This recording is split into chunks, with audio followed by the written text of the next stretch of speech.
itong rudder, para kang nawala ng manibela. Ikaw yung sakyan na walang manibela. Ang takbo mo lang ay diretso, wala kang liko, pakaliwa man o pakanan. Basta yung takbo mo diretso lang. Pag ito nawala, wala na yung barko. Disgrasya na nabuto.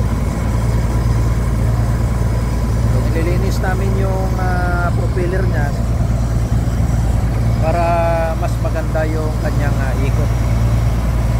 Kung meron mang mga pulupot doon sa tail shaft ay tinatanggal din kasi nagbabibrate yung propeller na siyang ikasisira ng makina. Yan. So sa mga seaman dyan, alam nyo yan. So yung technicality outside ng inyong barko ay kami ang eksperto.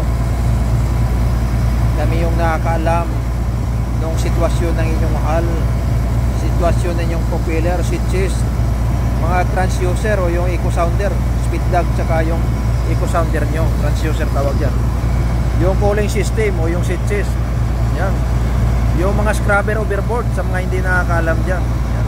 Kami ang naglilinis yan.